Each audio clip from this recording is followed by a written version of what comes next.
Hey guys, new video here. Today, I'd like to talk about the Atlas, a little revisit to the points spent on the Uncharted realms and some of the other places. I want to answer the question of what do I think about the Uncharted realms? Which points are good? When do I take them? How do I get the points even?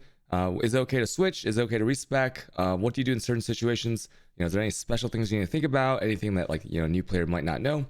So I'll go over all that, and then I'll go over some just some common like theory crafting, or I guess like metagaming of like is it okay to unspec? Like, should you just like worry about any of your choices or not, at this point in the league?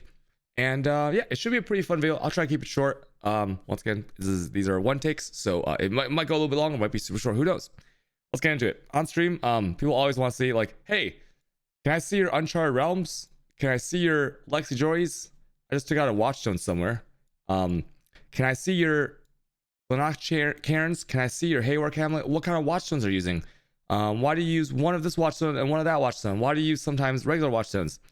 And when people ask to see a tree, it kind of makes me cringe a little bit inside. Not because I don't like answering that. It's just because when you do something on the Atlas like this, when you've been playing a long time, you're usually doing it with some kind of very acute focus, which means that for what you're doing exactly at that moment, that focus, you have everything set up in a special way. I'll give you an example that's very easy to understand. This node right here, this takes 4 points right here. Gaze into the abyss, right? It says Elder has a 10% chance to drop a Watcher's Eye. We know from previous data that a Watcher's Eye drop is probably about 25%, much like we know that on Awakener 8, an Awakener's Orb is pretty much a 25% chance drop, right? You kill 4 Awakeners, you're probably gonna get at least 1 Awakener's Orb. So, like this one right here, if you were farming Elders by using something like this, right? Regular fragments here, maybe Uber fragments, it works with the Uber fragments as well. You would never not take these nodes, okay? So there's not a chance in hell that you would not be taking 1, 2, 3, 4. You get 12 points in total, right? So you get 2 points for each of these invitations that are listed here. You gotta have to do it once. It has to be in your hideout, your map device. You get 2 points for killing the Malvin, the end game boss of this expansion. So you have to take that, right? It's just what you do. And same with Shaper, right? If you kill Shaper, and then this is even more important early on in the league, if you're killing Shaper, you are going to be taking this, right? That makes sense to everybody because if you're doing that with a very acute focus on this kind of boss killing, you take that. If you're killing Shaper Guardians, like you're farming the fragments for Shaper, you would have to take this, right? Because this is just it is just a free set of fragments from time to time, right? They get joined by an ally, Shaper Elder Guardians, and then sometimes they drop their fragment and their uniques. So that's one very easy example to understand, but there's even more to this. And so that's why when someone asks a question, hey, can I see your skill points in a certain zone or in the Uncharted, most of the questions are based around the Uncharted realms. It's kind of hard to answer because you would have to show them the Uncharted realms and then explain why you took that in that moment. And an hour later, when you're farming another set of content, it might change. And then what if they just copy you? So when someone's asking with the intent to just copy it, and maybe that's the best, it's very, very hard to answer. So that's why I made this video. So first things first, I guess we can start with just the very basics that a new player asks about the Uncharted realms. How do you get these points, right? There's 12 points. And like I said before, you kill the 5 invitations in your own map device. It has to be yours. You can't join someone else's. And then you kill the Malvin, and that's 12 points. Okay. They fixed the bug where if you kill the Malvin but you didn't do any of the invitations, the points wouldn't show up. Now they just show up. You can respec. They're respec with the unmaking orbs. You can respec as many times as you like, as many orbs as you have. They're just think of them as regret orbs, a little bit more expensive. In my opinion, those orbs are about the frequency of an exalt, maybe slightly more, very, very slightly more common. Because if you get Nemesis 3, you'll drop you'll probably drop an unmaking orb a little bit more than an exalted orb. And so let's just go over what are the two, because every 2 points has some kind of impact. And I'll go over all of them. Let's go clockwise, I guess. Clockwise this way, right? So I'm going to talk about the 2 points, how I feel about them, how good they are, any special things to note about them. And then also we will get into when to use them a little bit, right? So first 2, missions grant favor. Now this little point doesn't matter unless you're a hideout decorator, you're a role player. you love role playing the fantasy, maybe you're a furry, you got a menagerie of pets, and you got build out of like your menagerie. I don't know. People that make hideouts need a lot of favor. If you ever have imported a larger hideout, right? Like, I mean, look how cool this hideout is, right? Like, this is my current hideout right here. Pretty good. That's 2B. Someone made this. SK Cloudy made this. So, this is for hideout decorators. Anything that has to do with favor is just about decorations that have no in-game power. It has absolutely no effect on you going into map and killing monsters. Don't worry about that. Now, this one, close allies. So each day, for me, I believe it's around like 7 or 8 p.m., depending on like daylight savings or not. So for US, East Coast, like Central Time, it's about like, somewhere around dinner time, somewhere around the evenings, your atlas will reset. And this will give you 2 masters instead of 1. That doesn't seem like much, right? But you think about how long the league has been out. If you took this early on, let's say the league has been out for, I don't know, 30 days, right? Just as an example. That's an extra 30 missions for each master, right? For each one, including your favorite ones. So even if you don't run all of them, you'll still get your favorite ones an extra 30 times. Now that's pretty big, I think. And the longer you play, the more benefit this node has. But more importantly is the 10% chance additional mission on completion. Now, on its own, what that means is that this thing right here is like every 10 maps, you can think of it as getting another master mission. Now, most of us do maybe 1, 2, 3,000 maps in a league because some maps are way shorter than others. Sometimes we just go for master completion. Some maps are like done instantly because it's a conquer map or something like that.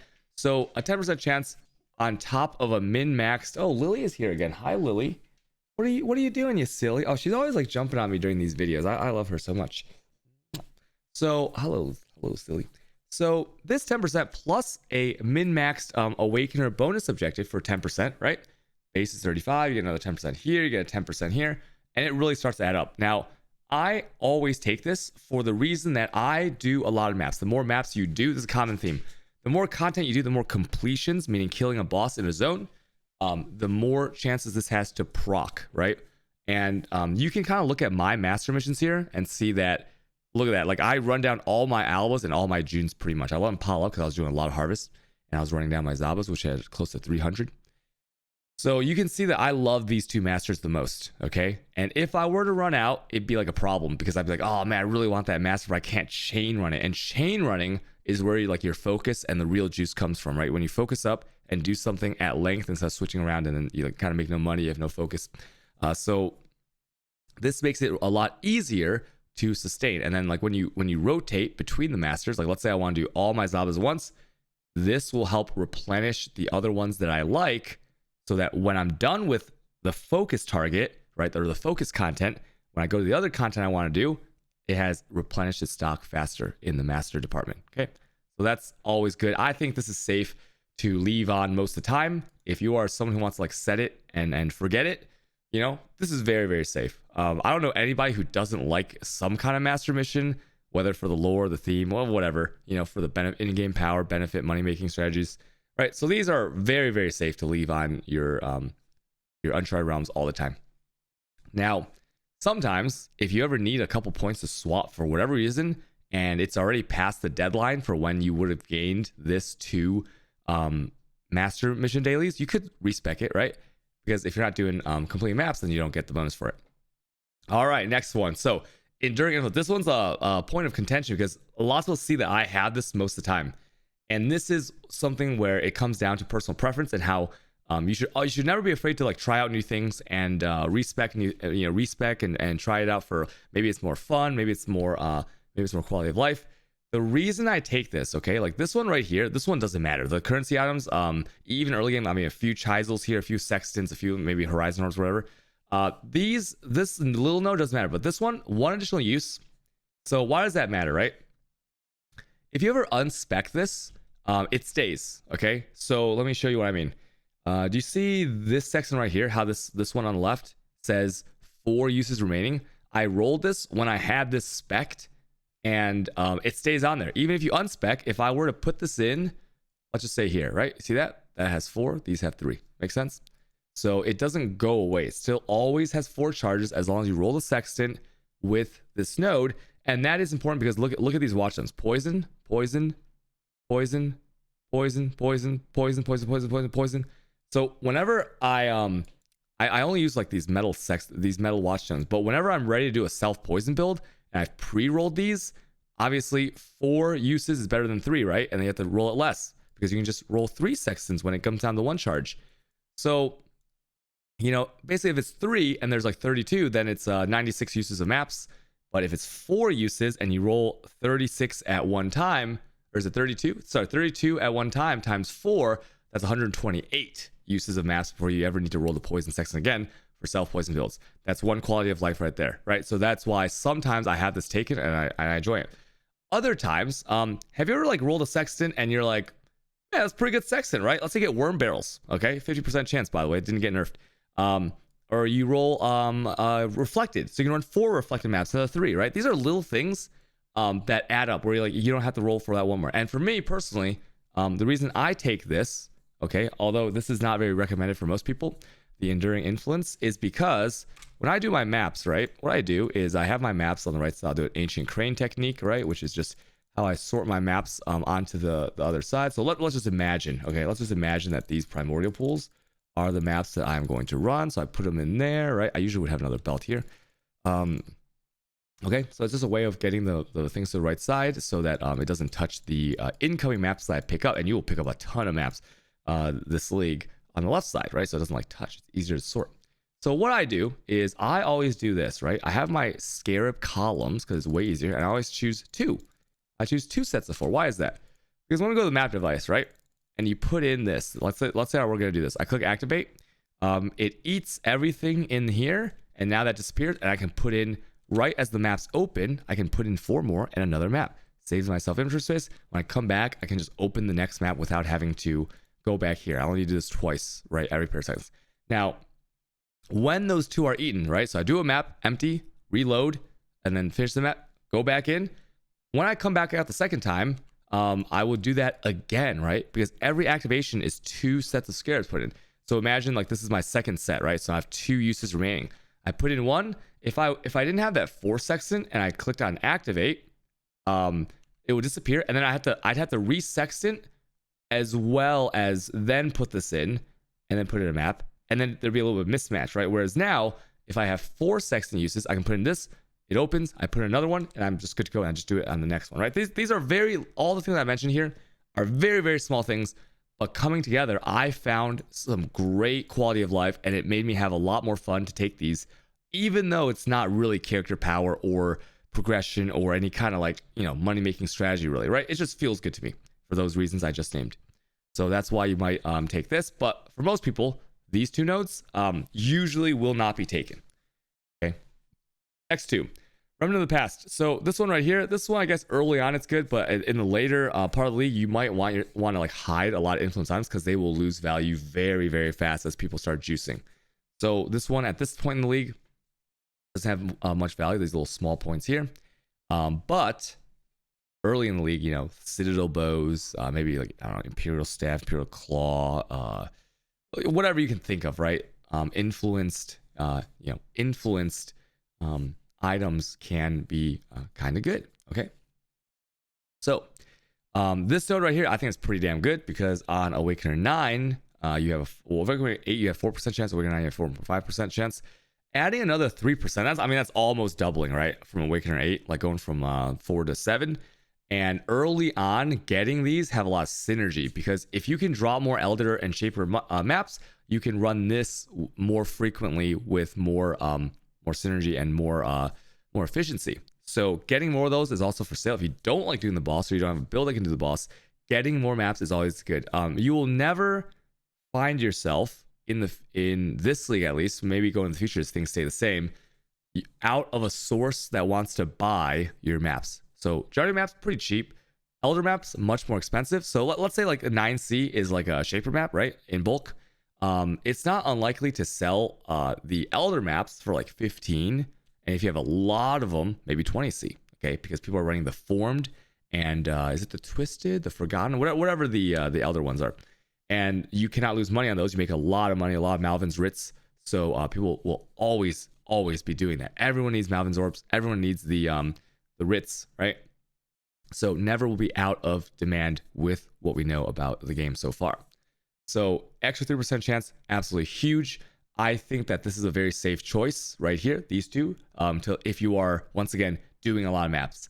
Remember that dropping this is from a map boss kill. So whereas like completing Conquer Influence, you know how you can like complete like 40%, 50% of the map or whatever, and then the Conquer bar will fill up with progress. Well, these you have to kill the boss, similar with this, right?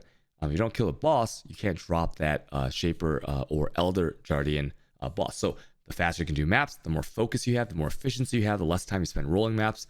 And like just, you know, if you roll your maps in bulk, so you're ready for the day of game time, this will be much better, but always good because this can drop from like, even sources that you might not think can drop it, right? So just keep that in mind. Like let's say you go into a Zaba mission and she offers you in a T14 and, you know, that boss, even though those Zaba offered missions don't benefit from Atlas points on the tree like this, they do benefit from things like this. So that's kind of cool. Okay, so this one, if you are gonna mass farm Shaper and Elder Jar, so I mean like you are gonna mass farm it 20, 30 of these in a row, while doing the invitations such as the Formed, which is the Shaper Guardians, or the Purified Constrictor and Slaver Eradicator for the Elder Guardians. I forgot what that one's called. You have to take this. The reason you have to take this is because the shards are valuable. If you price check some of the fragments right now, we are looking at, I think this one is 14C. These are like 15C. But I have been whispered for 20 and 25C, believe it or not, when I've had bulk of these. Because once again, people pay in bulk, right? And, people really want to do these for certain things that are part of the new content, the new boss killing content. So if you're going to do that, this is just free fragments for otherwise running the map without a free fragment, right? Because you're guaranteed the fragment from killing the Shaper Elder Guardian, but then the one that joins in at 33% health, if it heals in full, they drop it maybe, I don't know, I think that's a third of the time as well, maybe half the time, a third of the time. I haven't really tracked.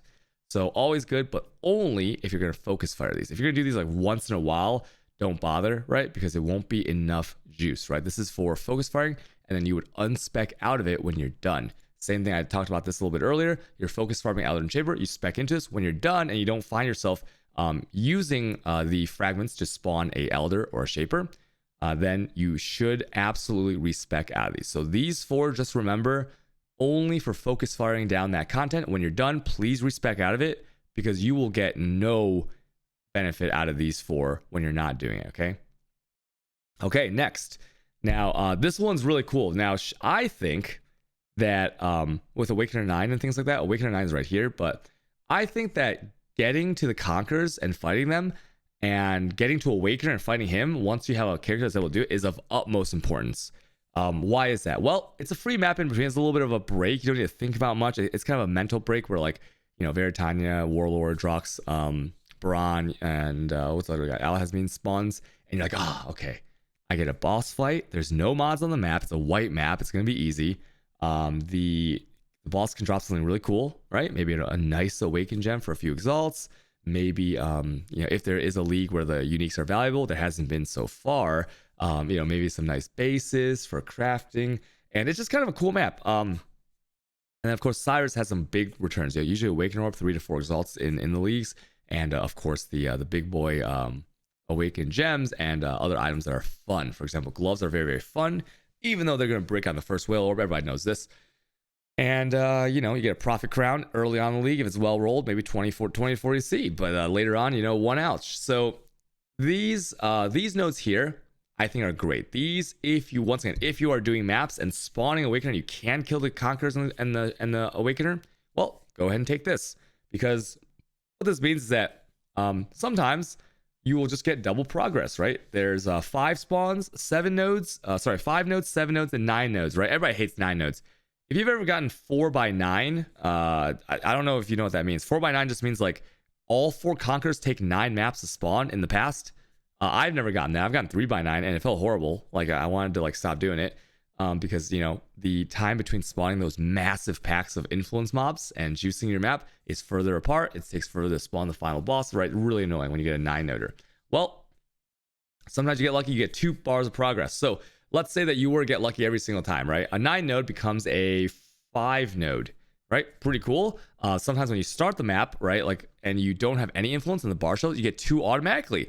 If it passes the blue bar, which means that it would have been a proc of the Conquer influence monsters, you will still get it. So if your next map is like the 3 out of 5 for the short bar, and you go to 4 automatically because you proc this, don't worry, you will still 100% get the added mobs that it would have given you. It doesn't skip the mobs. Okay, they did a good job with that.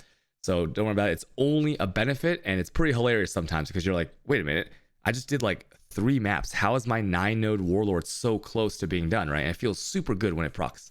So I really like this, but once again, the more maps you do, the more benefit you get out of this, and you have to be able to kill the bosses.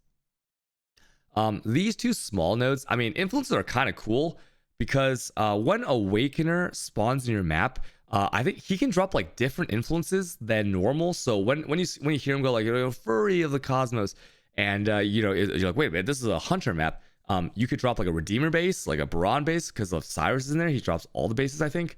That's kind of cool. Most of the bases are just complete garbage, and hopefully you have a good loot filter that you can identify which bases are worth picking up. But that's for another video. And then going for this +1 awakening. So this one, I've heard people actually ask about this a lot. What does it do, and is it good? Because I hear a lot of different stuff, right? Some people think it's like it's hilarious. This is a full-on meme. It doesn't do anything. Some people really love it. I really love it, and this has to do with personal experience as well and some anecdotal stuff. So let's talk about what it does. +1 awakening level. It just adds a 1 to this. So for example, let's say like I took out the stone, right? Usually you bet Awakener 8 with all stones in. If you take that node, you are now at Awakener 9. It gives you a small percentage, usually half or 1% to the middle numbers. You can read them right here for yourself to see what they do. And that's not really that important, right? Because, more boss life, who cares? 3%. Additional chance for connected maps. Okay, cool. A tiny bit more map sustain. More chance of the Shaper Jardy maps. Great. That's cool too. Extra things you can use to boss kill or to sell. Chance for Atlas bases. Okay, early on, that's not bad. And then, when you divide the percentage gained by the total percent, it's actually like not just 0.5, right? Percent. It's sometimes like 12%, you can do the math yourself. But so it's actually like kind of large increases to these small things that will like, if you're mass chaining maps, you will notice this happening more often. Map currency is probably the least impactful one because like, Chazil, Sexton, who cares, right? Now, the second to last line here is incredibly important, and I don't have data for this because it is incredibly hard to keep track of that over long periods of time because it is based on conquers. Now you could, but they're so spread out that like, who cares, right? However, I can tell you for a fact that having Awakener 9 for at least like 90-95% of the time that I've played this game in this league, I have dropped more Awakened gems. I've dropped more Awakened gems from the Conquers than I ever have since Metamorph League combined. So from Metamorph League all the way to 3.12, which is a decent amount, right? And I do, thousands of maps each league. I kill hundreds, but at this point I've killed like, I don't know, well over 1,000, if not 2,000 Awakeners maybe, when we were like doing carries and stuff, right? So at this point, I would say that I have a safe anecdotal piece of data to bring to you, which is that I believe that when it says increased chance per awakening level of Conquerors of the Atlas drops additional rewards, that probably means the bases they drop, the chance of a unique dropping from them, like the Black Cane, that like little mana shield, the World Carver, whatever it may be. And that doesn't really matter right now because those aren't meta items, but the most important is the Awakened gem. Now, Awakened gems are incredibly rare no matter what the situation, right? You kill Awakener, even with like the nodes that we'll talk about in a second, with this 50% increased chance, you're not really guaranteed a gem even after maybe you do 10 of them, right? Who knows?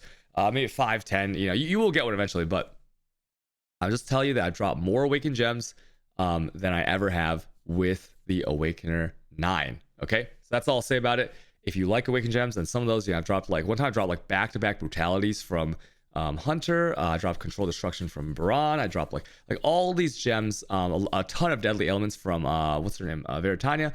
And these gems, they do sell for quite a bit. So if you can get more of that burst, right, to get you to the next level, get that next upgrade for you, then that is great.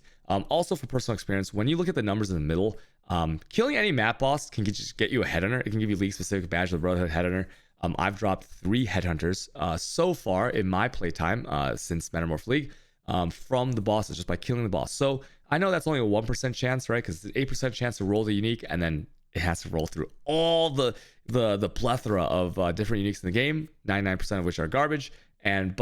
Because I've experienced that, every little percentage that I get to add for killing a boss makes it feel more like a boss. Some of you Zoomers are too young to understand the days when there was tons of complaints about why don't bosses feel like bosses? Why am I even killing the bosses? Usually this was before Metamorph League, when they increased the boss HP and damage and made them harder and more rewarding. But I can tell you now that if you have a min-max Atlas and you have this at Awakener 8 or 9, when you kill a boss, you might feel like that's a boss. You might get some maps, right? Especially connected maps. You might be, oh, you get a map. You get maybe some Chisel, Sextants, whatever. You might get like a synthesized map. You might get if you're lucky, a Cortex. You might get a Shaper Element map. And it really does feel like you are killing a boss these days. And any more percentages that help with that make me feel better when I'm playing a map. So that's all I'll say about that node right there. I really, really like this. Once again, the more maps you do, the more times you're rolling the dice through here and the more benefit you will get, because also the more times you're rolling the dice on the Conquerors. So I think that this 4 points for me is usually very, very safe to keep on the Atlas as well. And then these 2 nodes. So you see, I'll have like 30 refund points. Earlier I had like 50, and I respec a lot because these orbs do drop enough where like you can just pick them up, eat them yourself, and you can buy them. I think they're like 10C individually. Not that bad, right? Because like it's just fun to respec and then try out a little bit extra RNG. Because what if you get that awakened multi-strike, right? What if you get that awakened spell echo? What if you get that awakened even like control destruction or something? It's like still selling pretty well. So these 2 nodes right here, this one once again doesn't matter, but this one a 50% increased chance. This is not an additive, so it's not like if he had a 1% chance to drop a gem, which sometimes it feels like. It doesn't mean that he has a 51% chance to drop a gem. It would mean he has a 1.5% chance. Okay, so it's multiplicative. And I usually, if I remember, I will respec this before I open it. Now, one thing that's important that I have tested with other nodes on the tree, I don't know if it's the same, but I can tell you for sure that it works with other Atlas Ascendencies, is that it needs to be spec'd before you open it. So if you talk to Zaba and she says, travel to Cyrus's Citadel, right? You need to make sure if you want to take this node, you have to assign the points, apply before you open the Citadel. Okay, the reason I know this is because we tested it on nodes like where's like the Metamorph one, like this one right here, where like you get double. So what we did is like we went into the map, we unassigned the points, tried it out. We also did it the opposite way, right? Before the map, we'd either assign or unassign depending on what we were trying to test. And it was, if you opened it with the X thing, you had that thing. It was like snapshotted for that moment. Okay, so that's really important because what if it would be kind of hilarious if like you go in, you get the Metamorph, you unassign, do one, assign it, do another Metamorph, assign, like it was all kinds of crazy shit could happen if you could assign and unassign maybe. So maybe that's why they made it snapshot. So yeah, make sure this is assigned before. I personally can't tell you if I felt any different with this, just because the Awakener gems are rare from Cyrus. You get one of them every 4 Conquerors. So whereas I could tell you that the Conquerors were dropping hella gems overall compared to my experiences from Metamorph until now, I can't really remember the feeling this one, but it's fun, so I do respec into it. I don't think this is necessary. If you never take these 2 nodes on the tree, I think you're totally fine. But if you want some extra fun, you have the C. Like right now, how much C do we have from trading? We have 5, 7, I don't know, 8,000 C, almost 8,000 C. A few 10, like 10, 20, 30, 40. If you need about 4 orbs to spec, right? Because you need to unspec something, spec into it, and then unspec back after you're done. So like 4 orbs to do this. That's just kind of for fun. Okay, it is not mandatory in any way. So if you ever see me taking this, it's probably just because I forgot if it's not during a Cyrus encounter upcoming. I probably just forgot to unspec, and then you'll see me spec into it, and that's why. All right, traveling down here. This right here, now 5% chance for Zod mission. If you like her missions, you like what she offers and stuff, and you want to do a strategy around it, I think this is a great node. 5% is pretty low, right? 1 in 20 maps, you get an extra Zod mission. These things stack, by the way, with the other master missions, meaning that let's say that you have this. You have a min-max, so you have 45% chance to spawn a master mission. You go and you kill the boss, and then you're going to go ahead, and it says banner, right? Einhar mission acquired. Banner pops up. What you'll see is that one will disappear, and I learned this from my friend Tyworm because I wasn't really paying attention. He actually like paid attention to the banners. And he said, what will happen is it'll disappear. Boom. Another banner will pop up right where the old one was. And that's how you know you got 2. In fact, some people have reported that you get 3 because you can do, this is global 5%, right? 45% here. And let's say you take a node like this, like 10% June, and you're doing this region. Well, then it's 3 banners, right? So they do all stack together. So don't worry that a master spawn is taking up from like this or any of the zones that have a 10% spawn. For example, like the June up there or an Alba right here, okay? So that's safe to take. The reason that you go this, now you could go this with, this quality doesn't matter, by the way. The tiny nodes really don't matter. But the reason you go this is for 2 options. Maybe you just like having doubled number of maps. I have run with Pass Not Taken in different zones that are not Haywork Hamlet, the harvest farm focus, right? And it feels pretty good because I was doing it in Lexi Joys. I ran a Zaba because I obviously have way too many. So I can spare a few to test out different things. And having sometimes like 8, 12 options, that feels pretty darn good because, you know, more unique situations, more Shaper Elder maps, sometimes a Cortex, sometimes an Untainted Paradise, right? Very, very fun. And I think that this is okay if you just like Zaba, you always want to encounter her in maps, or like when you do encounter, you're always checking her options and mousing through each one to see what they give you. You know, if you're that kind of person, then absolutely, this is fine with no other strategy tied to it. I would say though, this is 4 points, and the first 2 points I personally think that could be used elsewhere. So this is actually a pretty hefty investment for me personally for what I like to focus farm. So I would say if you're going to take 4, this one is mostly paired with things like this, right? So a broadened titanium Haymark Hammock Watchstone, 4 of them gives you 8. 8 of them gets doubled into 16. 16 plus the ones that are naturally part of her. And I've had, I think, up to 26 or 28. I don't even know. Somewhere around those options. On average, you're going to probably get, I don't know, like 20 something, low 20s of maps to choose from. Pretty hilarious, right? Sometimes the box expands to like 6x6. And that's why people always ask, like, how do you get so many of these options when you run her? And it's because of this node plus the Watchstones. But even without the Watchstones, it's pretty cool. This is primarily used for Haywark Hamlet harvest farming because I did take these nodes initially, and then I realized that like you never get this. I don't know what it is about it, but Atoll, maybe other maps are better, but I don't know. It spawns like, it seems like the spawn chance is like in the single digits. It's horrible. I mean, the nodes are good and all, but if it never spawns, you're not getting the benefit, which is why I spec out of these. And 95% of my Zaba, and I'm not kidding about that number, 95% of the harvest that you'll get here will probably be inside of the Zaba mission that she gives you. So if you don't know, when she gives you the missions, you can click on a map before you make a selection, and it'll tell you what to do in there, right? Kill a corrupted boss, kill a Shaper Guardian. Those will never be harvested, by the way. Kill the synthesized map boss. Kill, find the map item. You can read it in that little box, and if it says complete the harvest, then you know there's a guaranteed harvest in there. That's how people are farming the harvest. And so I think that these 4 are specifically tailor-made for the Haywark Hamlet. And outside of those uses, unless you want to like just hunt down some more fun options for like Untainted, Coward's Trials, Shaper Elder Guardians for free, things like that, I think that these are safe to drop unless, once again, unless you're having fun. So these 2 right here as well. This one I don't feel really necessary because once again, if you are harvest farming with these 4 nodes, you are only going in there for the harvest, right? Or like whatever thing you're in there for, or the boss. And because of that, there's no synergy, right? You're not clearing the whole map. You're not even doing the rituals, right? Because it takes too long. You want to get out of there as soon as possible to get another chance at re-rolling for the harvest. So these 2 points I don't think are very good in any. I just don't think that they're ever very good. Maybe there's a situation where like if this would work, I don't know if this works in Coward's Trial or Untainted, where you can get a little bit more XP maybe, but because they're not that well rolled of maps usually, right? And you can't add sextants or scarabs to them. Extra pack size doesn't really matter. So I think these 2 points are pretty bad, and you're almost always okay with dropping these. All right, continuing on. Neural pathways. So these first 2 points, okay, monster pack size, sure, a few more monsters and synthesized maps, but I don't find myself clearing synthesized maps full clear anyway, so it doesn't really matter. Same with like these little nodes up here, so those don't really do much. Now, 0.5% chance. This is important because like the wording is, we all know that wording is kind of scuffed in PoE, right? Nearby means like 5 different things. When it says 0.5% chance for a synthesized map to drop, so a courthouse, a park map, whatever the other 2 maps are. right? Augmented, twisted, different distant memories, all those distant memories.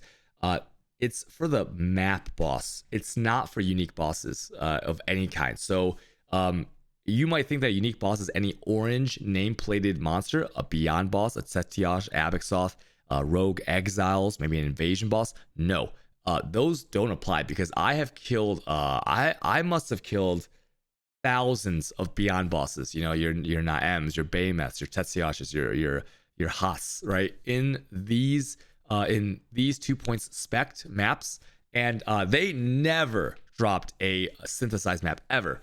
So and I can tell you 100% that this does not work for Beyond bosses and Exiles and things like that. It's only for the boss at the end of the map proper. Okay, so because of that, when I think back to, did I feel like that 0.5, a very small number, right? I feel like I felt it, and I didn't feel like I felt it at all. All right, your experience was any different? I felt like this node was complete garbage, and I mean, they even give you a pretty wide berth on the tier. It says tier 11 plus, right? I was only doing tier 14 plus, and most of the time only tier 16s, and it just felt really garbage because I've I mean, overall, let's say I've had this spec like maybe like half the league, and I've only gotten one Cortex drop from the bosses. I've gotten a few like of the other ones, maybe like 20 plus of the other maps, but I don't think this node is very good. However, if you do want to do a more synthesized oriented strategy, these nodes, very, very important to note, is that these nodes do not apply to a map that Zaba gives you. Okay, so if you talk to her and she gives you a Cortex, a Twisted Distant Memory, right, like the park or the courthouse map, you guys know what maps I'm talking about. This will not apply, and you'll notice that because you kill a boss, you'll see that these nodes, they don't work, right? And so if you drop a ring, let's say you get Circle of Fear, right? You're like, oh wow, I'm about to get a cool Herald of Ice ring or a Circle of Anguish. Oh, cool, I'm gonna get a Herald of Ice ring with 3 implicits. Maybe I'll get a power charge and flammability and I don't know, movement speed or something. No, you can't, because well, you can, but like, it's from the natural RNG, not because it's guaranteeing you 3 synthesized implicits. So for this one, what you have to do is you have to use those maps proper. So for example, the courthouse, here's the siege map. Where's the park map? Like this is the basilica, and here's a park map, right? You have to use those. So that's why, once again, talking about focus farming, remember what I said about the Jardian's Aid and the Gaze into the Abyss? When you're focus farming it for many maps in a row, it's worth taking the points. But when you're done with that, please respec them because they do nothing for you, whereas the other things do. Okay, so yeah, so this one, I mean, this is kind of cool because 3 implicits. If you can drop some circle rings, especially early in the league or kind of mid league, where people are going transitioning into their speed farmers, or they're booty blasting, big dick BV builds and stuff like that. Sometimes these will sell for a whole lot, and it's kind of crazy, right? Now, this one right here, the Vivid Memories, I don't find that this is that good because 100% effective modifiers do make it harder. But when you think about things that drop, right, like lots of fossils, splinters, quality currencies, these you don't really care about anymore. By the time that you can focus farm these maps 10, 20 at a time, who cares if like some encrusted fossil drops, right? It's not going to be that big of a deal. And most of the time, you are going to be beelining for the boss. And you don't even clear the whole map, because most of these maps, especially the like if you've ever done a Cortex or the courthouse especially, the layout is so garbage, right, that you can't even clear it without like getting a headache. So this one I don't think is very good, but if you're gonna farm them and you're just focus farming them, of course you take this, because the other things won't even work while you're in the map, right? Because you're not sextanting those maps usually. I'm sorry, you're not sextanting, you're not like, you're not relying on this, you're not doing any of these for, they can't summon conquer influence, right? So if you're focus farming, just take those. Okay, and last but not least, this is actually the most important one, and I would say that this one, just so you don't forget, just leave this on here. I think these two are probably the most not mandatory, I won't say, because once again, fun trumps everything else. Crazy like quirky strategies and whatever you want to do, if you're having fun, you don't have to take them. But Secret of Stones is so overpowered. This little node, who cares, right? You might get like a little Watchstone worth like 1020C.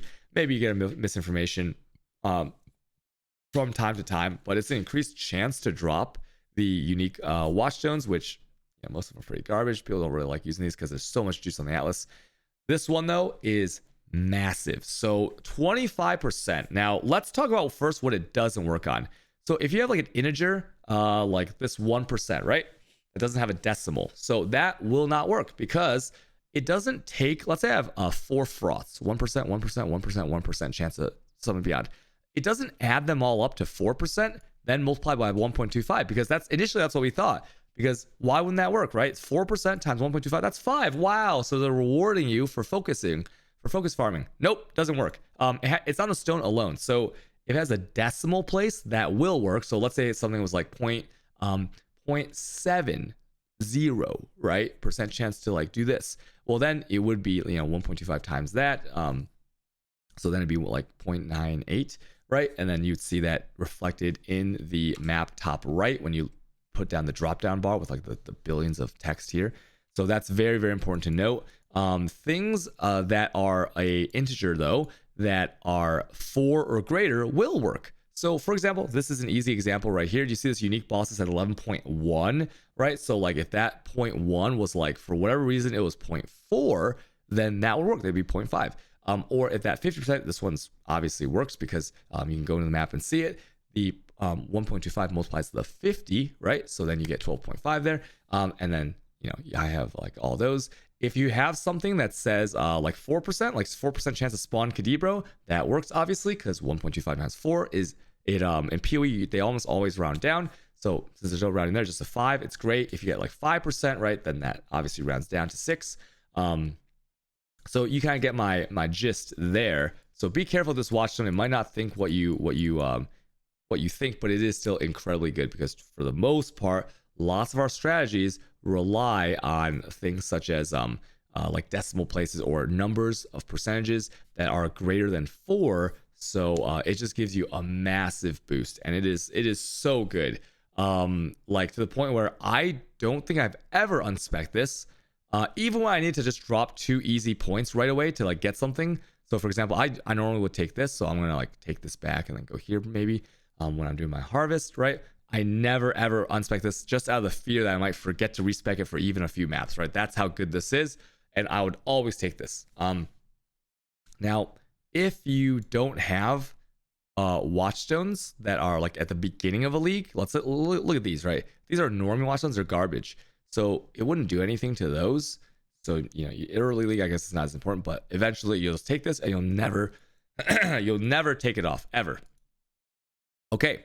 That's what I have to say about the Uncharted realms. Hope that helps some of you guys out. Let's talk about a more like meta concept of like just unspecking things to focus down what you are farming. Because not only do people ask about this a lot, they ask about the other zones that I might be jumping into for some fun.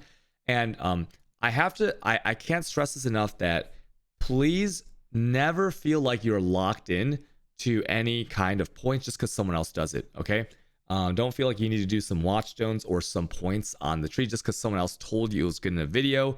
Even if I tell you in this video, hey, there's no reason to unspec this, right? Don't take that as the law, okay? Like, like don't be like, well, he said it and he sounded pretty confident. No, always feel free to iterate on your strategies, iterate on what you find the most fun.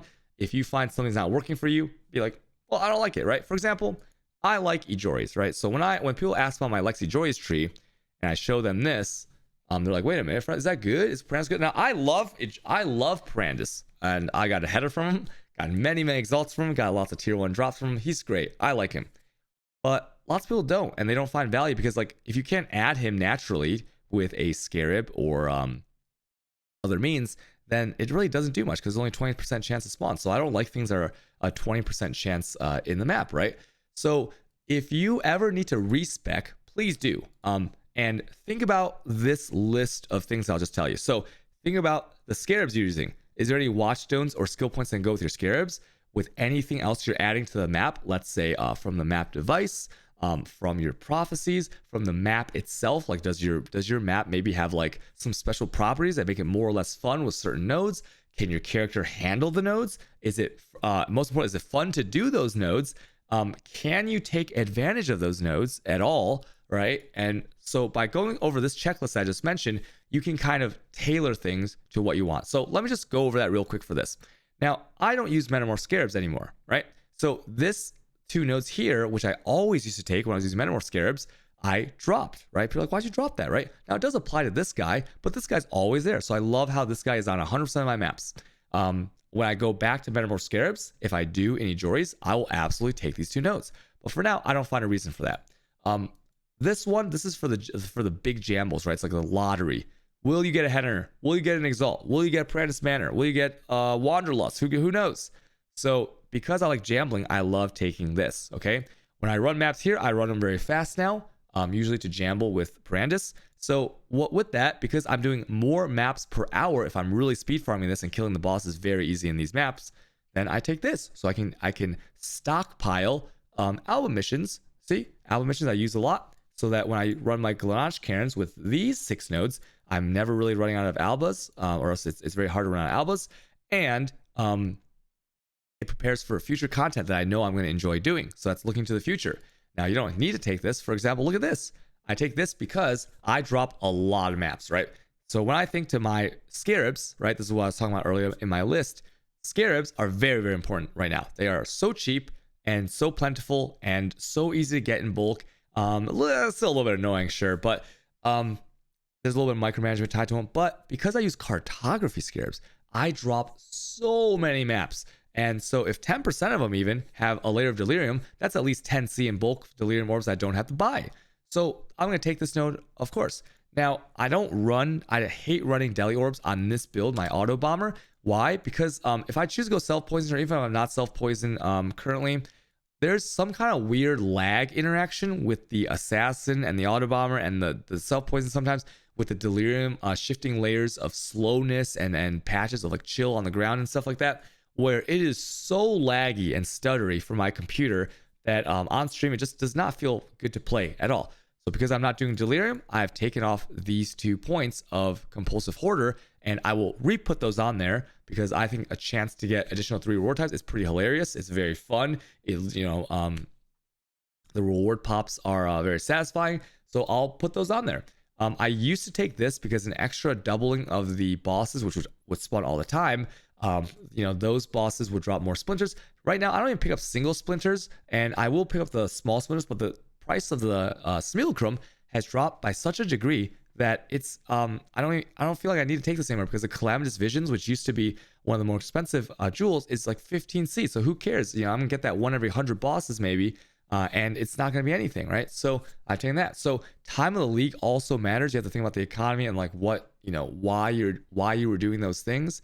So that is why I'm talking about when I say these 2 points, these 2 points, these 2 points, these 2, and these 2 will shift around all the time, right? They'll just shift around all the time to where I'm using up so many of these refund points to tailor it based on my Scarab and my current map and character and build strategy, that to ask what are your points in X region, it just doesn't make sense, right? Because your strategy will not be the same as mine. Your build will not be the same. What you prioritize in quality of life and fun will not be the same. What your goal is won't be the same. So you got to think for what you're doing, does it make sense? And then that way, hey, look, forced Simulacrum sales. Does that actually make sense for your current playstyle? Okay, super, super important. Let me sell this guy these deli things while I talk to you guys some more. I'm gonna just go ahead and put these back here. So another thing I will talk about besides, feel free to respec your points at any time, is Watchstones, okay? This principle applies to Watchstones as well. So a lot of people ask, hey, can you just mouse over your Watchstones? And usually I give people the prefix of the Watchstone, or I'll be like, oh, it's just broadened titaniums, right? Or broadened, it's just catalogers, platinums, and enjoyers or whatever, right? And what that means, the reason I give the prefix and why that's really the only thing that matters is because it's really hard after they remove the imprinting to actually get the suffix that you want, right? Because I would love to have tier 1 more rares, more pack size as my suffix on every single Watchstone. Who wouldn't love that, right? But you can't really get it because I think you can put these Watchstones in a harvest bench. There's like this one roll that says reroll normal, magic, or rare and keep all prefixes or something. I don't know if that works, but like I saw it on the harvest bench one time. I was like, wait a minute, can I actually just keep re-rolling this? But someone test that for me. I have no idea. So because you can't really like, beggars can't be choosers, you can only guarantee the prefix. So that's why I just tell them what the prefix is, and then they go from there on what they want. So with these as well, please don't take anyone's like, this is what you have to use as like the go-to or like the final word, because you're gonna have different preferences. You might find that something works or doesn't work for you. For example, because I have winged Parandus Scarabs, right, which is I think 7 extra Parandus chests plus the Parandus chest from here.